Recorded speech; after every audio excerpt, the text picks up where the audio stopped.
सरकार दिल्ली में आगामी 8 और 9 जुलाई को नेशनल स्टेक होल्डर्स कंसल्टेशन आयोजित करने जा रही है। इस समिट में झारखंड के 3 विभागों पर फोकस किया जाएगा। इंडस्ट्री, टूरिज्म और आईटी डिपार्टमेंट को देश स्तर पर दिखाने के लिए यह आयोजन खास माना जा रहा है। देखिए रिपोर्ट। देश की राजधानी दिल्ली में झारखंड सरकार की ओर से 2 दिवसीय नेशनल स्टेक होल्डर्स कंसल्टेशन का आयोजन किया जा रहा है। आगामी 8 और 9 जुलाई को होने वाले इस समिट में झारखंड में निवेश लाने के लिहाज से महत्वपूर्ण माना जा रहा है। मुख्य रूप से राज्य के 3 सेक्टर टूरिज्म, आईटी और इंडस्ट्री के क्षेत्र में निवेशकों को लाने का प्रयास होगा। झारखंड के पर्यटन मंत्री सुदीप कुमार सोनू ने कहा है कि झारखंड को देश भर में प्रदर्शित करने की तैयारी है। टूरिज्म डिपार्टमेंट इस आयोजन के माध्यम से यह बताने का प्रयास करेगा कि झारखंड मानसून के वक्त ट्रेवल करने के लिए बेस्ट डेस्टिनेशन है। इस दौरान टूरिज्म डिपार्टमेंट कई MOU भी करेगा। पर्यटन मंत्री ने कहा है कि इस कार्यक्रम में टूरिज्म और होम स्टे पॉलिसी भी रखी जाएगी। इंडस्ट्री, IT और टूरिज्म को नेशनल लेवल पर भी प्रमोट करना चाहते हैं।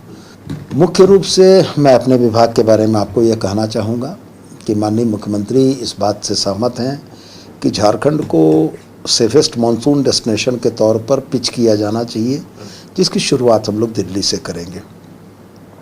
हम लोगों को यह बताने और समझाने की कोशिश करेंगे कि झारखंड एक ऐसा प्रदेश है जहां पर मानसून में ट्रैवल करना सबसे सेफ़ है। हमारे यहाँ कोई लैंडस्लाइड्स नहीं है, हमारे यहाँ कोई फ्लड नहीं है, हमारे यहाँ किसी पर्यटक के रास्ते बंद होने की स्थिति में फंसने की कोई संभावना नहीं है। हम साथ में और MOU करने जा रहे हैं। हमारा MOU डिजिटल प्लेटफॉर्म पर ईज़ माई ट्रिप के साथ होने जा रहा है कि हमारे टूर पैकेजेस, हमारे टूरिस्ट साइट ईज़ माई ट्रिप पर आपको दिखेंगे। अलावे इसके Tata Motors, Tata steel, HCL, इन तमाम निजी कंपनियों और भारत सरकार की PSUs के साथ भी हमारे MOUs होने जा रहे हैं टूरिज्म रिलेटेड। इधर झारखंड सरकार के ग्रामीण विकास मंत्री दीपिका पांडे सिंह ने कहा है कि निश्चित तौर पर मुख्यमंत्री हेमंत सोरेन की यह पहल काफी महत्वपूर्ण है। लगातार झारखंड सरकार राज्य में निवेश लाने की दिशा में कार्य कर रही है। दिल्ली में होने वाले 2 दिवसीय समिट से राज्य को सकारात्मक उम्मीद है। राज्य के विभिन्न क्षेत्रों में निवेश आएगा, राज्य विकास की दिशा में आगे बढ़ेगा। राज्य की आवश्यकताओं को समझते हुए ये निर्णय जो मुख्यमंत्री जी ने लिया है, हम लोग उसका स्वागत करते हैं।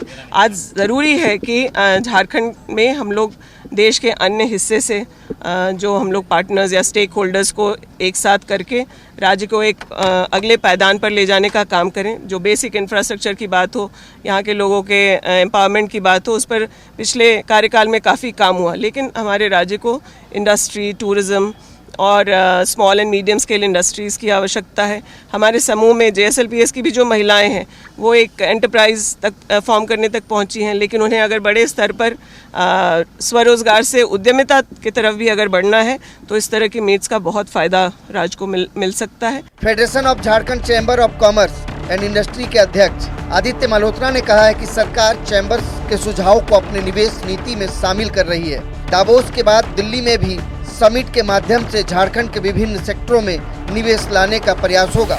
झारखंड में निवेश करने के लिए निवेशकों को प्रोत्साहित किया जाएगा। झारखंड चैम्बर ऑफ कॉमर्स का डेलीगेशन भी इस समिट का हिस्सा होगा।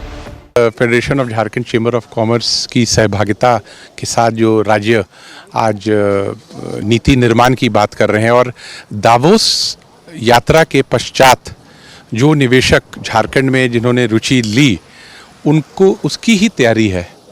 और हमारे इसमें चैम्बर के अथक प्रयास और लगातार सरकार के साथ जो हम लोग ने समन्वय बनाते हुए जो बातें को रखा है, जो हमारे सुझाव हैं, उसी को लेके जो भी स्टेक होल्डर्स हैं जो झारखंड में निवेश के लिए इच्छुक हैं, उसको हम लोग आमंत्रण वहाँ हो रहा है। और झारखंड कैसे अन्य राज्यों के तर्ज पे एक विकसित राज्य बने, इसी के लिए ये एक स्टेक होल्डर्स की जो मीटिंग हो रही है दिल्ली में, इसमें फेडरेशन के हमारे पूरी डेलीगेशन जारी है और हमारे बहुत सारे सुझाव को सरकार अपने पॉलिसी में उसको सम्मिलित कर रही है। बहरहाल झारखंड में पहली बार निवेश लाने का प्रयास नहीं किया जा रहा है। इसके पहले भी कई प्रयास किए गए, पूर्ववर्ती सरकारों ने भी प्रयास किया, जाहिर तौर पर हेमंत सरकार भी इस दिशा में कार्य कर रही है।